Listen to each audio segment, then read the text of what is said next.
Muy buenos días. Agradecemos a los organizadores de este seminario por la gran oportunidad que nos brindan de compartir con ustedes esta experiencia. Los profesores de la asignatura Química en Contexto, María Teresa Villanueva, Aida Concha, una de las expositoras, y quien les habla, Nicolás Esquiapacase, hemos trabajado hace 2 años intentando transformar la asignatura de Química en Contexto. Queremos que esta asignatura de villana pase a ser una princesa. Esperamos que en el transcurso de la presentación se entienda un poco mejor este título que le hemos puesto a la exposición. Este es el programa, la ruta de la exposición de esta mañana.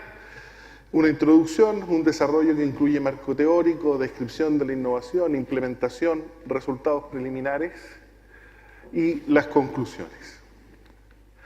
A modo de introducción, debemos señalar que hace 30 años, en 1985, en Chile existían tan solo 20 universidades.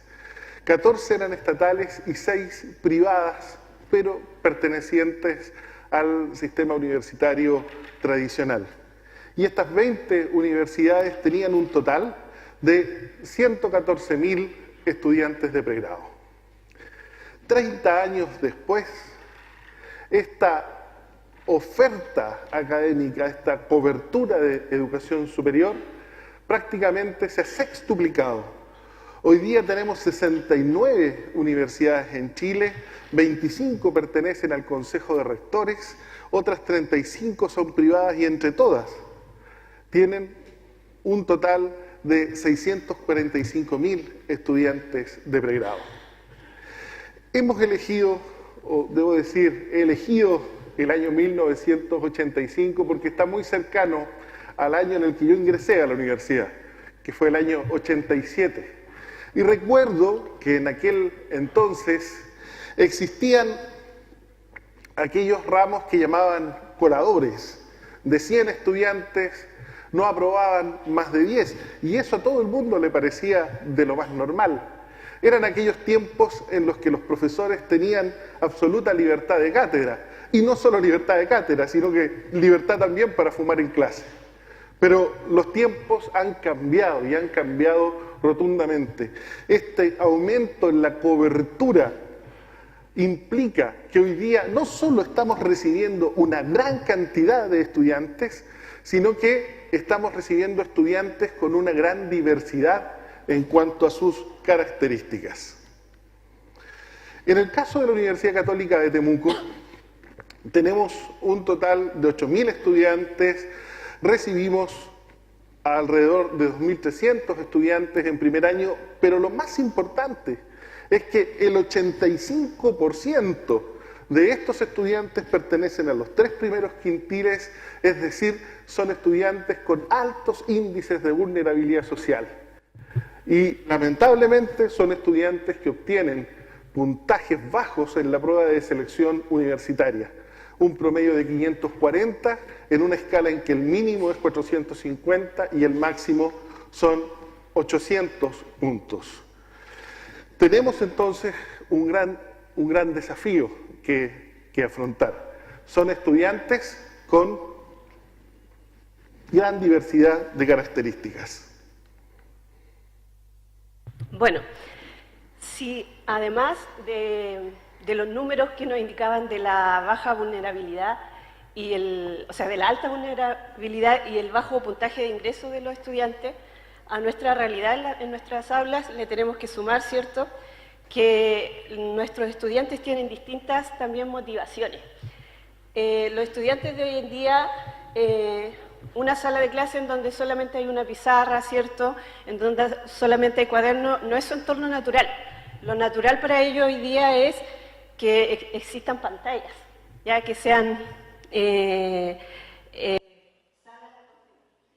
y esto porque nuestros estudiantes que están hoy en nuestra sala de clase, ¿cierto?, son nativos digitales. Yo les decía que tenemos estudiantes distintos con distintas motivaciones, ¿cierto? Y lo podemos ver en la fotografía. En nuestra sala de clases sí hay estudiantes que están motivados, que tienen la intención de aprender la asignatura, ¿cierto? Y hay otros estudiantes que solamente ingresaron, ¿cierto? Porque fue la decisión de los papás, de la familia, pero no tienen el interés de aprender, solamente pasar el ramo, sacar el título, ¿cierto? Y salir de la universidad.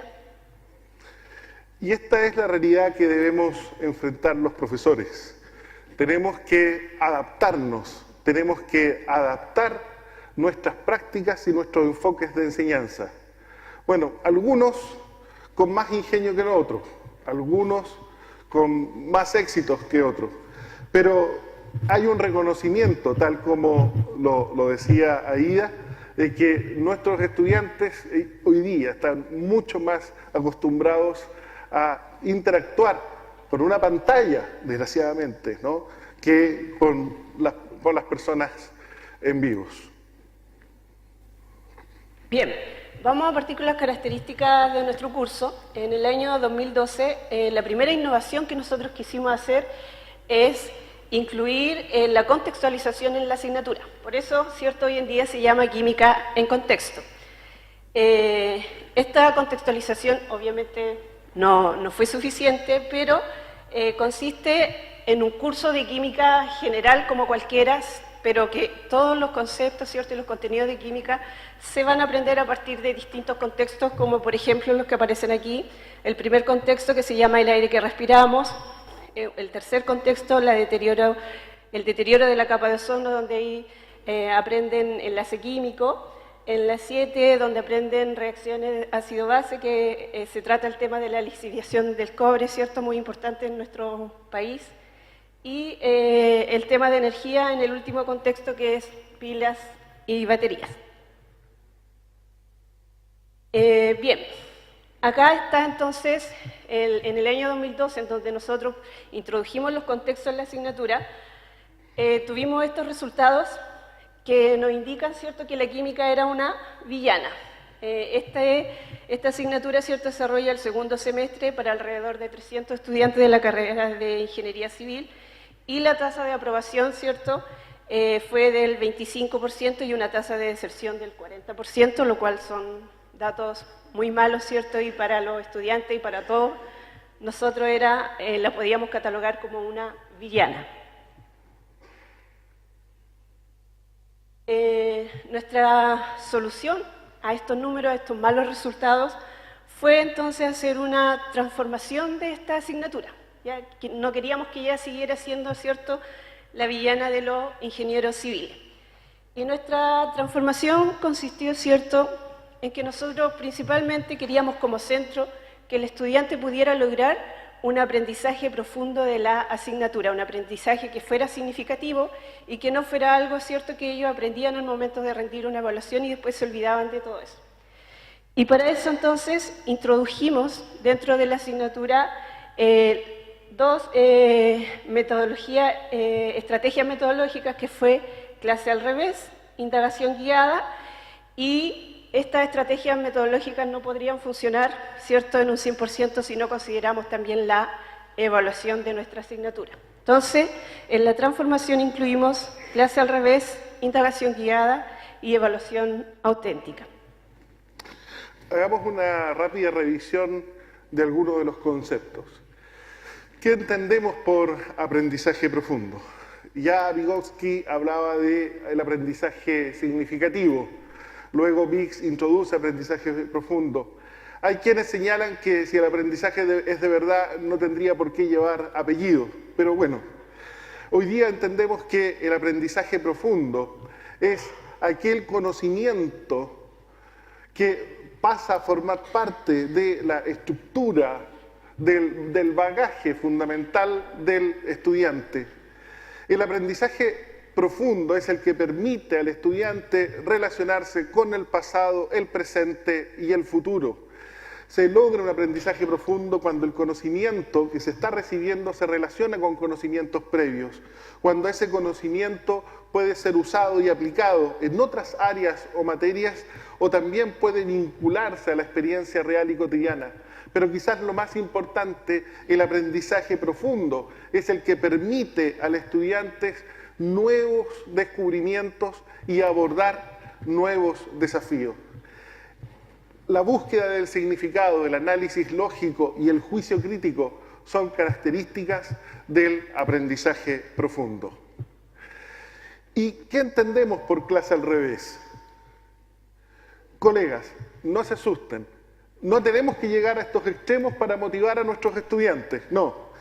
Lo que debemos entender por clase al revés es una inversión en la secuencia de actividades que incluyen el proceso de enseñanza-aprendizaje. En la metodología tradicional, una unidad comienza con una clase expositiva, con una transferencia de conocimientos en el aula, y luego el estudiante en su casa, en sus horas autónomas, sigue trabajando estos conocimientos, resolviendo, por ejemplo, guías de ejercicio. En el caso de la metodología clase al revés, una unidad didáctica comienza, claro, con la transferencia de conocimientos, pero esta transferencia se da en el hogar. El alumno, a través de videos, recibe los conceptos fundamentales de cada materia y luego en el aula, con sus pares, con la asesoría del profesor, desarrolla problemas, ejercicios de mayor dificultad.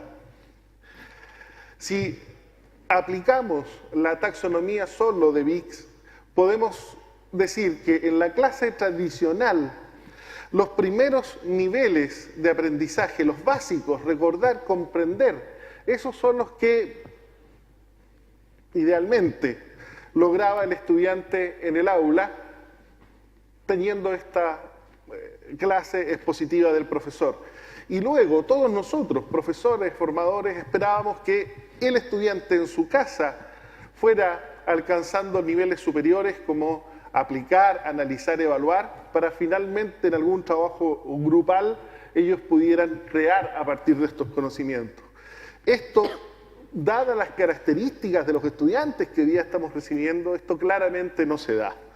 Por eso es que nosotros optamos por clase al revés. Nos hizo mucho sentido que estos primeros niveles de aprendizaje el estudiante los alcanzara en su casa, en la comodidad de su casa, viendo los videos y desarrollando algunas actividades autónomas asociadas a esta actividad de estudiar con los videos. El estudiante prepara la clase y en el aula entonces trabaja los niveles superiores resolviendo ejercicios que exijan procesos cognitivos de orden superior. En la clase al revés, el estudiante cuenta con el profesor cuando más lo necesita y es cuando surgen las dudas, cuando está resolviendo ejercicios.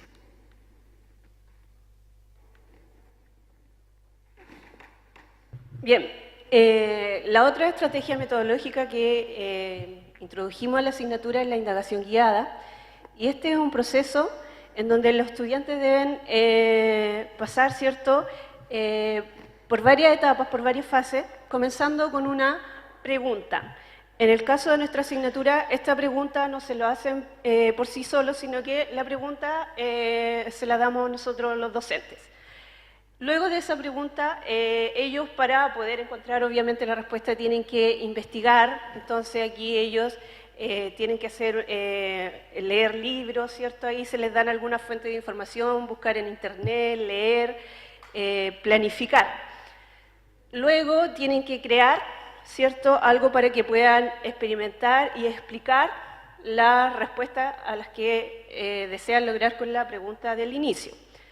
Después tienen que hacer una discusión, ¿cierto?, de los resultados a partir del ensayo, de la experimentación, y en esa discusión tienen que reportar, compartir, ¿cierto?, sus resultados. Finalmente, una etapa de reflexión, ¿cierto?, en donde ellos deben aplicar lo mismo que aprendieron con la pregunta del principio, pero ahora con una situación, ¿cierto?, en un contexto que sea similar, ¿ya? Pero que ellos también los puedan trasladar a otra pregunta, ¿cierto?, que esté situada en un contexto que sea similar a la pregunta anterior. ¿Y qué entendemos por evaluación auténtica? En la universidad, nuestro modelo educativo está basado en competencias. Y esto significa que buscamos que el estudiante sepa hacer y que el estudiante sepa, ¿no?, desenvolverse adecuadamente en distintas situaciones. Si el enfoque es por competencia, entonces la evaluación debe responder las preguntas: ¿qué sabe el estudiante? ¿Qué sabe hacer? ¿Y cómo se desenvuelve este estudiante en tal o cual situación? Si la evaluación quiere responder estas preguntas, entonces la evaluación debe ser de desempeño. Y una evaluación de desempeño es tal que debe evidenciar habilidades en los estudiantes. Pero para que una evaluación de desempeño sea exitosa, debe presentar al estudiante una experiencia que le resulte significativa. En la evaluación y hemos identificado como el marco ideal para desarrollar esta evaluación auténtica el laboratorio de química. Por mucho tiempo era el hermano pobre de la asignatura. Hoy día el laboratorio, el espacio de laboratorio pasa a ser fundamental, por qué no decirlo, un eje en nuestra asignatura. La evaluación auténtica indica que es parte del proceso de enseñanza-aprendizaje, no un apéndice. Y si es parte del proceso, entonces hay que ir recopilando evidencias durante su desarrollo, de manera que podamos tener una historia evaluativa para cada uno de ellos. Y de estos conceptos entonces surgen algunos de los instrumentos de evaluación que es conveniente considerar: evaluaciones formativas, tareas y el portafolio. Bien, como decía Nicolás, por mucho tiempo el laboratorio en la asignatura de química fue como el hermano pobre del curso. Entonces lo que nosotros quisimos hacer con la transformación fue integrar un poco más la parte de laboratorio con la parte de cátedra, ¿cierto?, que históricamente seguían caminos paralelos, ¿cierto?, pero incluso hasta los resultados de aprendizaje eran distintos en el laboratorio respecto a la cátedra. Se sacaba un promedio de laboratorio y después se promediaba con el promedio de cátedra. La idea de la transformación entonces es que estas dos partes de la asignatura se pudieran integrar y que fueran un todo. En la parte entonces de cátedra fue en donde nosotros implementamos la estrategia de clase al revés, en la parte de laboratorio de indagación guiada, y entre ambas, ¿cierto?, para poder integrarlas, introdujimos nuestra evaluación auténtica. Bien, el trabajo de implementación de la clase al revés implicó un gran trabajo por parte de los docentes, ¿cierto? Y dentro de las actividades para la implementación está la producción de videos. Esta producción de video implica que tuvimos que buscar algunos por ahí por internet, pero el mayor trabajo fue la grabación, ¿cierto?, de los videos por parte de los propios profesores. Y además de la grabación, de la edición, ¿cierto?, incluyendo imágenes, hipertextos, para que los estudiantes realicen una buena revisión de los conceptos, ¿cierto?, en sus casas. También tuvimos que diseñar actividades autónomas.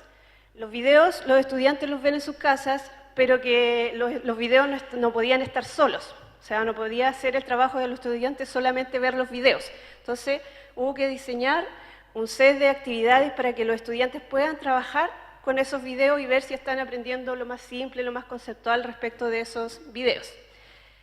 En la implementación hay que hacer seguimiento de estas actividades autónomas, lo que se facilita un poco con la plataforma que tenemos en la universidad, y también retroalimentación de estas actividades autónomas, porque sin esa retroalimentación los estudiantes, ¿cierto?, no sabrían si van bien, si van mal, y no tendría sentido todo el trabajo que ellos están haciendo de forma autónoma. Aquí en la retroalimentación, aparte del trabajo arduo de los profesores, está el trabajo del equipo de ayudantes, ¿cierto?, de la asignatura. Tenemos que diseñar también un set de guías y actividades para trabajar luego en el aula y también poder asistir y asesorar a los estudiantes en ese trabajo que van a desarrollar en el aula. Ya. Como les contaba, una parte importante, lo primero que hicimos para la implementación de clase al revés es la producción de los videos, así que aquí los voy a dejar con un ejemplo de un extracto de un video.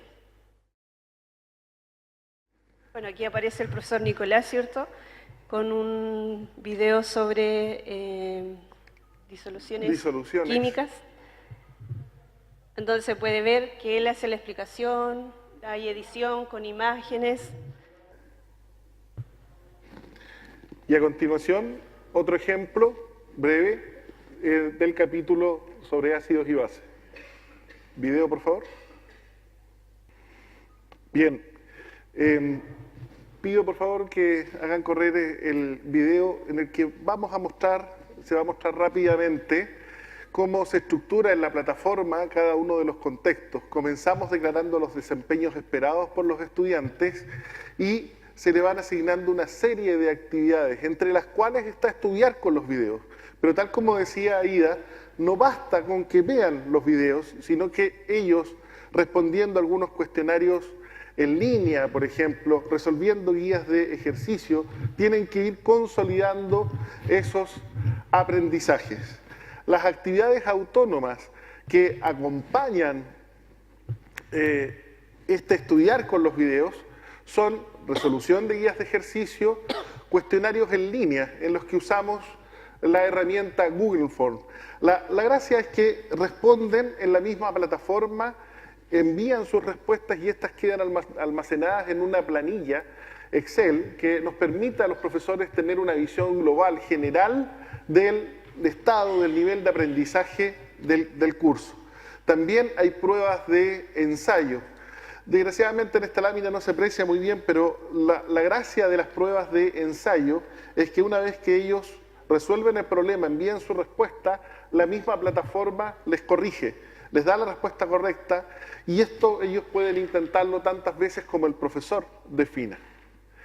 Y este conjunto de actividades autónomas, la evidencia de la realización de las actividades autónomas, la plataforma Moodle nos permite ir generando, video por favor, nos permite ir generando de manera automática el portafolio. Estas son todas las actividades que ha desarrollado el estudiante durante el semestre. Este es un ejemplo de este año que ya está terminando y por eso es que el despliegue de estas actividades es muy grande.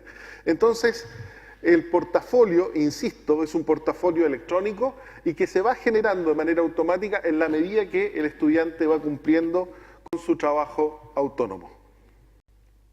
Bien.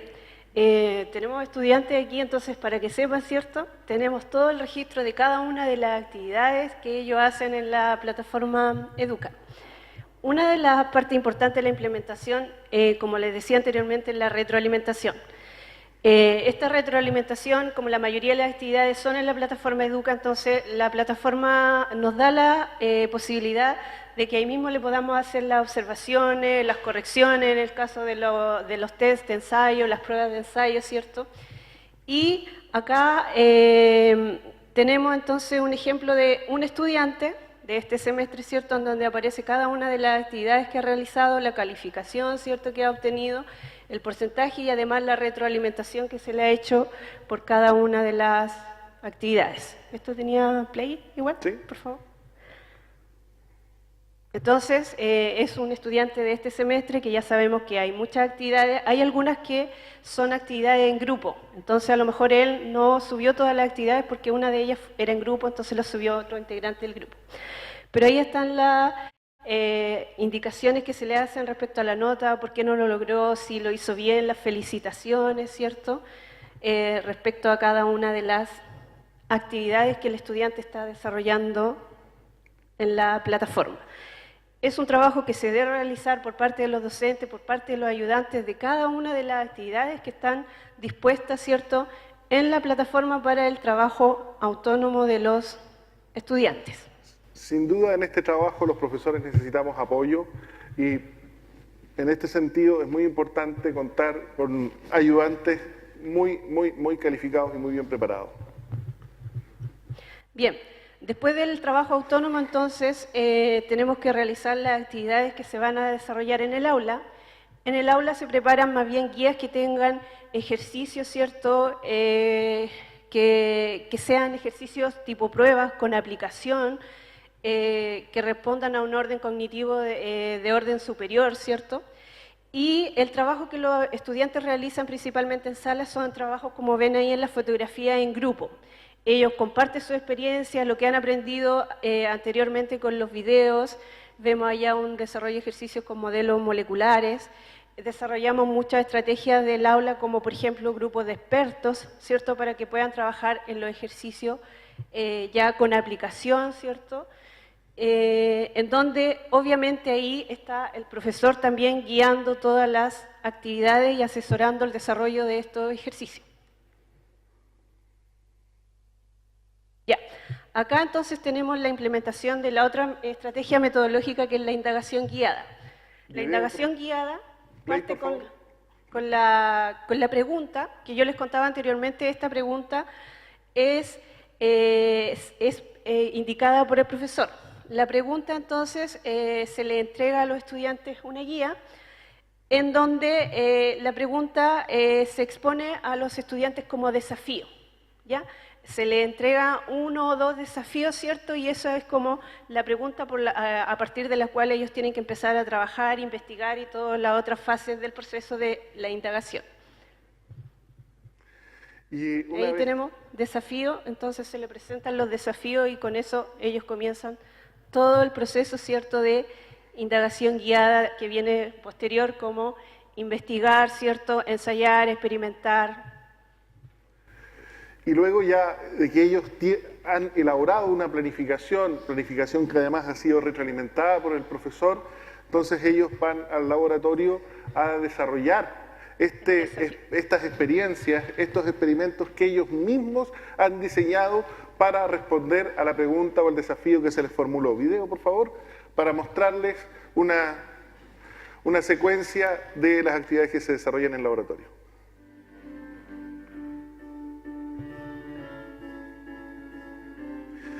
Es importante destacar el uso de la tecnología en el laboratorio.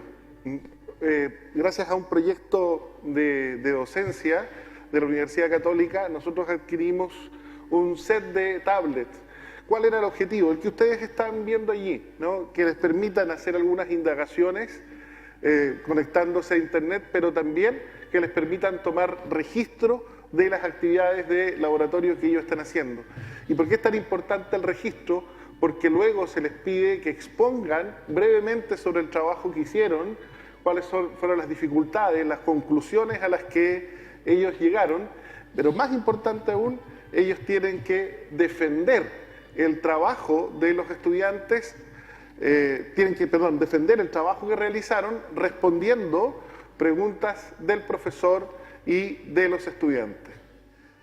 Como el estudiante tiene ya mayor claridad sobre lo que tiene que hacer, entonces eso permite al profesor hacer mayores aportes al proceso de enseñanza-aprendizaje.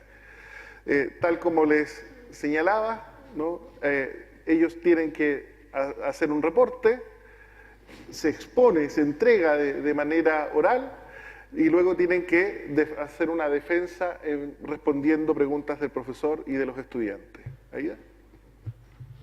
Ya, finalmente los estudiantes deben demostrar, ¿cierto?, a partir de un test que esto que ellos aprendieron, esto que investigaron, esto que ensayaron, son capaces de llevarlo, ¿cierto?, a otra situación que tenga un contexto similar y por lo tanto se termina toda la actividad, ¿cierto?, con un test que en este caso ahí lo están haciendo en línea con ayuda de las tablets.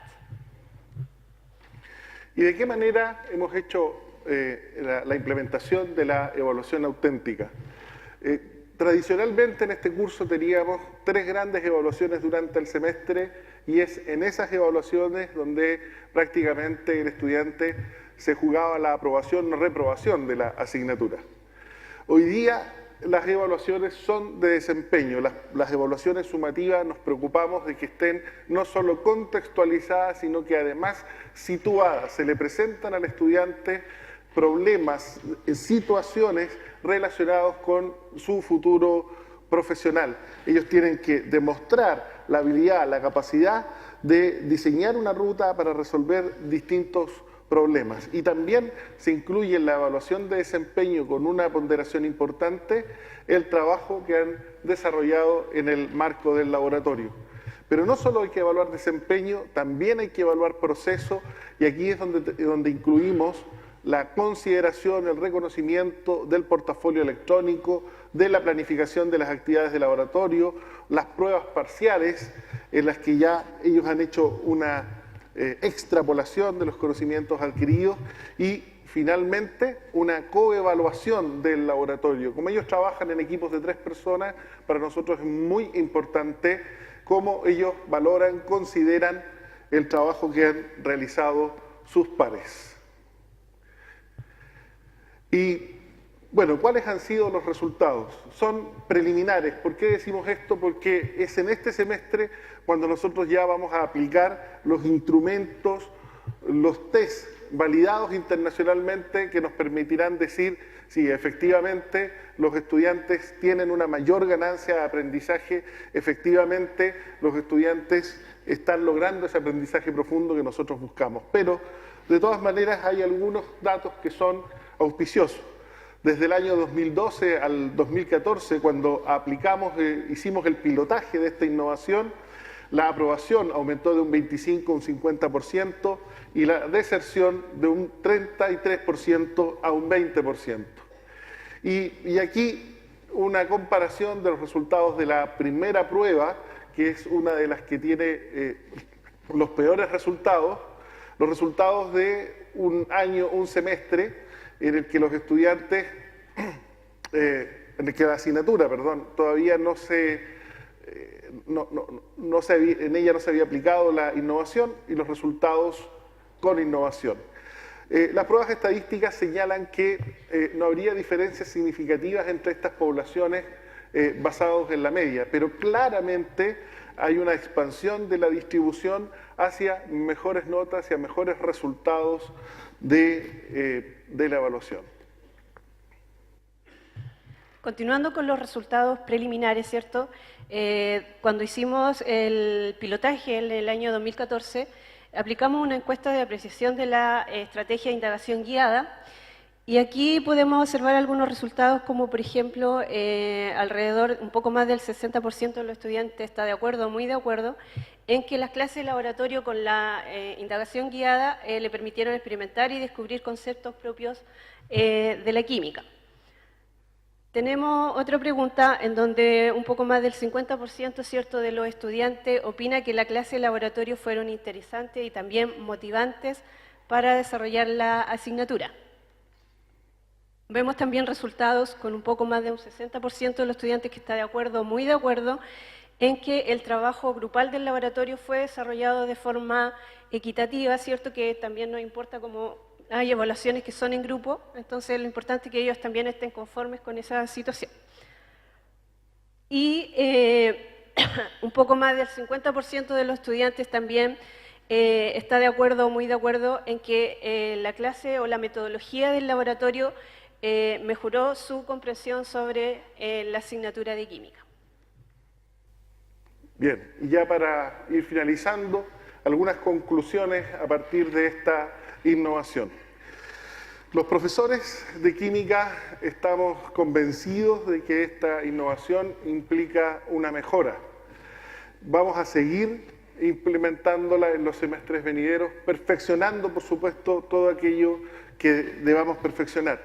Pero al mismo tiempo estamos muy conscientes de que esta innovación no es la panacea, no es el mejoral que nos daba la abuelita para aliviar todos los dolores. Y aquí dejamos abierta una pregunta. ¿Es para todos esta innovación?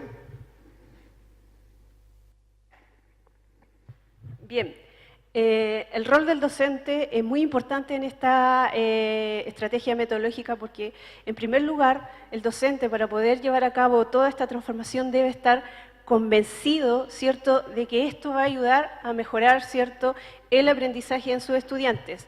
Si el profesor no está convencido, entonces no va a poder motivar al estudiante para que trabaje de la forma, ¿cierto?, en que la estrategia lo ameritan.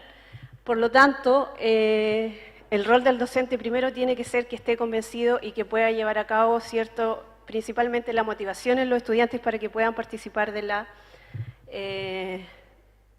transformación. Dentro de las conclusiones tenemos también la valoración que hacen los estudiantes sobre cómo se han desarrollado las clases, ¿cierto? Ahí vemos, dedito arriba, a la mayoría de los estudiantes vemos que le ha gustado la implementación y que se ha llevado bien con la metodología de trabajo. Pero hay que insistir aquí, esto no se logra si el profesor no les transmite permanentemente que la innovación se ha desarrollado y se ha realizado por el bien de ellos mismos para mejorar sus propios resultados. Obviamente, como el estudiante debe llegar a la clase con esta preparada, con las actividades ya autónomas resueltas, ¿cierto?, porque va a ir a resolver ejercicio de orden superior con lo que ya estudió en su casa, entonces el estudiante va a desarrollar una mayor autonomía en todo su trabajo de aprendizaje. Hemos comprobado que el laboratorio es el marco ideal para desarrollar una evaluación auténtica, esto es, para evaluar desempeños en nuestros estudiantes. El laboratorio nos ofrece el contexto, nos ofrece la situación y podemos entonces observar de mejor manera cuánto han avanzado hacia el logro de los aprendizajes profundos que nosotros buscamos. Y finalmente, queda claro en esta exposición que esta innovación, que esta transformación no habría sido posible sin el uso de las tecnologías de información y comunicaciones. Pero queda claro también que no se han aplicado porque esta sea la finalidad, ¿no?, sino que se han aplicado porque ha sido necesario, porque han sido el mejor medio para poder implementar las estrategias metodológicas que desarrollamos. No sería justo terminar esta presentación sin reconocer la asesoría y el apoyo que hemos recibido de los profesionales y amigos del CEDIT, de Andrea, de Héctor, de Beatriz, de Luis, todos ellos dirigidos por Ricardo García. Hay que decir, el CEDIT es una institución, un organismo, una unidad de lujo en nuestra universidad. Ya, también, ¿cierto?, al principio nombramos los 3 profesores responsables de la innovación, pero para poder abarcar los 300 estudiantes del semestre tenemos una profesora part-time que nos ayuda principalmente en la fase de laboratorio, entonces agradecer su disposición y cómo ella se ha involucrado con la metodología, Victoria Meyer, y también no desconocer el trabajo de los ayudantes, principalmente el ayudante líder, que es Rodrigo Mancilla, que también se encuentra acá en la audiencia. Y a los proyectos de innovación docente, son 2 proyectos que hemos adjudicado, que nos han permitido equipar los laboratorios y que han contribuido a que podamos generar el material didáctico que ustedes en parte han observado en esta presentación. Ahí de yo les decimos muchas gracias por su paciencia y atención.